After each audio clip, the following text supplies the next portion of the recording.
صفحہ نمبر 253 آیت نمبر 118 اللہم صلی علی سیدنا و مولانا محمد وعلی آل سیدنا و مولانا محمد وبارک وسلم نحمدہ و نصلی علی رسولہ الکریم اما بعد فاعوذ باللہ من الشیطان الرجیم بسم اللہ الرحمن الرحیم وعلى الذين هادوا حرمنا ما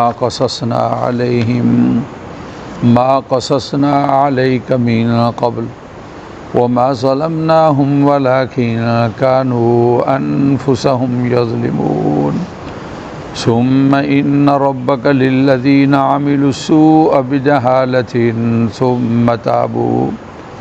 ثم تابوا من بعد ذلك وأصلحوا إن ربك من بعدها لغفور رحيم إن إبراهيم كان أمة قانتا لله حنيفا ولم يك من المشركين شاكرا لأنعمه اجتباه وهداه إلى صراط مستقيم وآتيناه في الدنيا حسنة وَإِنَّهُ فِي الْآخِرَةِ لَمِنَ الصَّالِحِينَ۔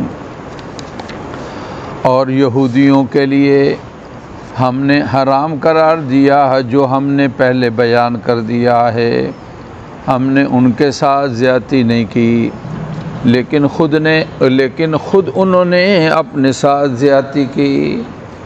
پھر بے شک آپ کا رب ان لوگوں کے لیے جنہوں نے جہالت کے ساتھ برے کام کیے، پھر انہوں نے توبہ کر لی اس کے بعد اور اصلاح کر لی، بے شک آپ کا رب اس کے بعد مغفرت فرمانے والا ہے، رحم فرمانے والا ہے۔ بے شک حضرت ابراہیم پیشوا تھے، تابع دار تھے اپنے اللہ کے لیے، اور موحد تھے اور نہیں تھے وہ شرک کرنے والے، اللہ کی نعمتوں کے شکر گزار تھے، ان کو چن لیا تھا اور ان کی رہنمائی کی تھی سیدھے راستے کی، اور ہم نے ان کو دی دنیا کے اندر بھی اچھائی، بے شک وہ آخرت میں ان نیکوکاروں میں سے ہوں گے۔ صدق اللہ العظیم وبلغنا رسولہ النبی الکریم۔ اللہ رب العزت کی ذات نے یہ سارا نظام بنایا اور انہوں نے بتا دیا کہ تمہارے لیے کیا کیا چیزیں حلال ہیں اور تمہارے لیے کیا کیا چیزیں حرام ہیں، کھانے پینے والی چیزیں ہوں یا استعمال کی چیزیں ہوں، اللہ رب العزت کی جانب سے ان کو بیان کر دیا، شریعت مطہرہ نے اس کو بیان کر دیا۔ مکہ کے لوگ اپنے طور پر بھی بعض چیزوں کو اپنے لیے حرام قرار دے دیتے، مثلا جانوروں کو بتوں کے نام پر چھوڑ دیا کہ ان کا دودھ بھی ہمارے لیے حرام ہے اور ان کی سواری بھی ہمارے لیے حرام ہے۔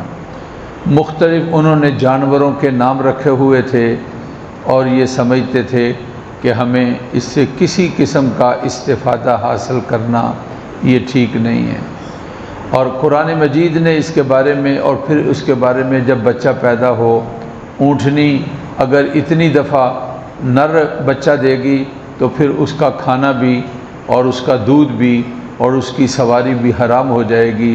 اتنے بچوں کے بعد اپنے پاس سے انہوں نے ان چیزوں کو بنا رکھا تھا۔ قرآن نے یہ ارشاد فرمایا وَلَا تَقُولُوا لِمَا تَصِفُ أَلْسِنَتُكُمُ الْكَذِبَ هَذَا حَلَالٌ وَهَذَا حَرَامٌ، جھوٹی زبانوں کے ساتھ یہ مت بناؤ کہ یہ چیز حلال اور یہ حرام ہے، اور پھر اللہ پر الزام اور بہتان لگاتے ہو کہ اللہ کی ذات نے ان چیزوں کو حلال اور ان چیزوں کو حرام قرار دیا ہے۔ تو اسی طرح یہ مشرکین کا تذکرہ تھا، تو یہودی لوگ انہوں نے بھی اپنے لیے کچھ پابندیاں بنا رکھی تھیں اور اپنے لیے انہوں نے کچھ چیزوں کو حرام قرار دیا تھا۔ قرآن مجید نے ان کے بارے میں بھی تذکرہ کیا ہے۔ مختلف زمانوں کے اندر جہالت کی وجہ سے انسان اس طرح کے معاملات کرتے ہیں اور کرتے آئے ہیں۔ اب یہ سلسلہ بڑا کم ہو گیا، وگرنہ ہم دیکھتے تھے کہ بعض جہاں گائے گھومتی رہتی، جس طرح ہندوؤں کے ہاں گائے گھومتی رہتی ہیں، مارتی بھی ہیں، کھاتی ہیں، دکانوں میں داخل ہو جاتی ہیں، اور ان کو یہ کہتے ہیں کہ یہ ہماری مادہ ہے اور یہ ہماری خدا ہے اور معبود ہے، اس کی پرستش کرتے ہیں اور اپنے لیے بڑا اعزاز سمجھتے ہیں۔ اس طرح ہمارے ہاں بھی گائے ہوتی تھی، مختلف گلیوں میں گھومتی پھرتی، کہتے کیا ہے؟ یہ پیروں کی گائے ہے۔ یعنی کیا مطلب؟ لوگ ان کو چارہ ڈالتے تھے، پٹھے ڈالتے تھے، کوئی ان کو کچھ نہیں کرتا تھا، گھومتی پھرتی، کھاتی پیتی، پھر وہ چلی جاتی تھی جہاں ان کا ٹھکانہ ہوتا، اور لوگ اس کا بڑا اعزاز کرتے اور یہ سمجھتے کہ ہمیں ان کا دودھ نکالنا بھی اور ہمیں اس سے کسی طرح کا فائدہ حاصل کرنا ٹھیک نہیں ہے اور ہمارے لیے حرام ہے۔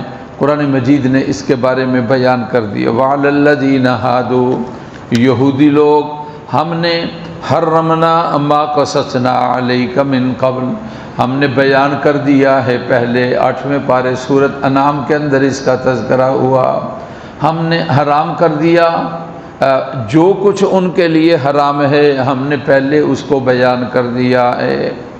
قرآن آگے کہتا ہے وما ظلمناہم، ہم نے ان کے ساتھ کوئی ظلم نہیں کیا، ولیکن کانوا انفسہم یظلمون، لیکن وہ خود ہی اپنی جانوں کے ساتھ ظلم کرنے والے تھے۔ شک و شبے کی وجہ سے ایسے لوگ کیا مرغی نہیں کھاتے جی؟ کیوں نہیں کھاتے؟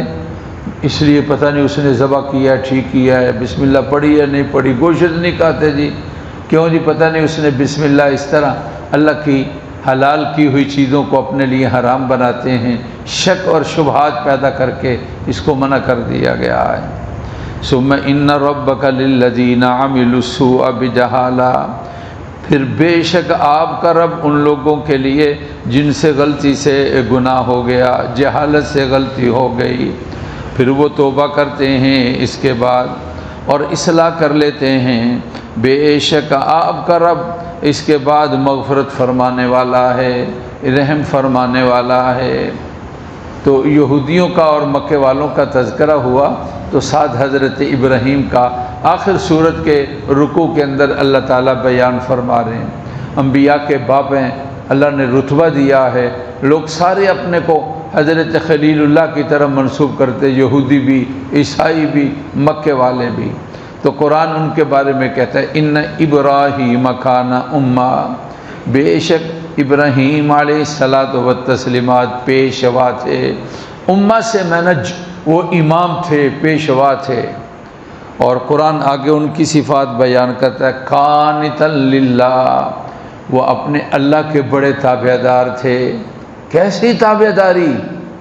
اللہ کا حکم آیا کہ بستی چھوڑو، بستی چھوڑ دی، اللہ کا حکم آیا بیوی کو یہاں چھوڑ دو، بیوی کو چھوڑ دیا، اللہ کا حکم آیا کہ بیٹے کو چھوڑ دو، بیٹے کو چھوڑ دیا۔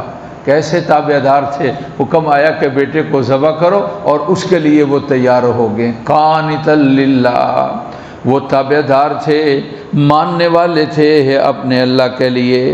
حنیفہ، وہ موحد تھے۔ حنیف اس کو کہتے ہیں جو ایک کی طرف رجوع کرنے والا ہو، انہوں نے اپنے کو ایک کی طرف پھیر رکھا تھا، کسی کو اور خدا اور معبود نہیں سمجھتے تھے اور کسی ایک کے ساتھ بھی معبودوں جیسا معاملہ نہیں کرتے تھے، اور وہ سمجھتے تھے کہ معبود صرف اللہ ہی کی ذات ہے۔ بعض دفعہ انسان ایسی حرکات کر جاتا ہے جو جو اللہ رب العزت کے ساتھ شرک بن جاتی ہیں اور شرک والے معاملات ہو جاتے ہیں۔ تو کہا کہ وہ اللہ ہی کی طرف رجوع کرنے والے اور موحد تھے۔ وَلَمْ يَكُ مِنَ الْمُشْرِكِينَ، اور وہ شرک کرنے والے نہیں تھے۔ شَاكِرًا لِأَنْعُمِهِ، وہ اپنے اللہ کی نعمتوں کے بڑے شکر گزار تھے۔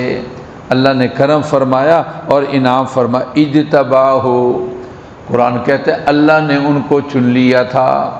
وہداہ، اور اللہ نے ان کی رہنمائی کی تھی۔ الی صراط مستقیم، سیدھے راستے کی۔ کتنی صفات ہیں جو اللہ تعالیٰ نے ان کے بارے میں بیان فرمائیں۔ پہلے یہ کہا کہ وہ امام تھے، پھر کہا کہ اب اللہ کے تابع دار تھے، اور پھر کہا کہ موحد تھے، اور پھر کہا کہ وہ اپنے اللہ کی نعمتوں کا شکر ادا کرنے والے تھے، اور پھر کہا کہ اللہ نے ان کو چن لیا تھا، اور پھر کہا کہ اللہ نے ان کی رہنمائی سیدھے راستے کی دی تھی۔ وَآتَيْنَاهُ فِي الدُّنْيَا حَسَنًا، ہم نے دنیا میں ان کو اچھائی دے دی، وَفِي الْآخِرَةِ، اور آخرت کے اندر لَمِنَ الصَّالِحِينَ، نیکوکاروں میں سے ہوں گے۔ اللہ تعالی ہماری محفل کو قبول فرما لیں، اور ربنا تقبل منا انک انت السمیع العلیم۔ اللہم صلی علی سیدنا و مولانا محمد وعلی آل سیدنا و مولانا محمد۔ اے اللہ ہمارے گناہوں کو معاف فرما، ہمارے مریضوں کو صحت نصیب فرما، پریشان حالوں کی پریشانیاں دور فرما، فوت شدگان کی مغفرت فرما۔ اے اللہ سکون اور امن والی زندگی نصیب فرما۔ اے اللہ ہر طرح خیریت اور عافیت فرما، کرم اور فضل فرما، ہماری دعاؤں کو قبول فرما، معذوری سے اے اللہ بچا لینا۔ اے اللہ چلنا پھرنا نصیب فرمانا، صحت اور عافیت نصیب فرمانا، خیریت کے ساتھ سردیاں نصیب فرمانا، رمضان المبارک نصیب فرمانا، ہمیں بھی ہمارے ساتھیوں اور بزرگوں کو بھی، بچوں کو بھی، نوجوانوں کو بھی ہماری دعائیں اللہ قبول فرما۔ وصلی اللہ تعالی علی سیدنا و مولانا محمد و آلہ و اصحابہ اجمعین برحمتک یا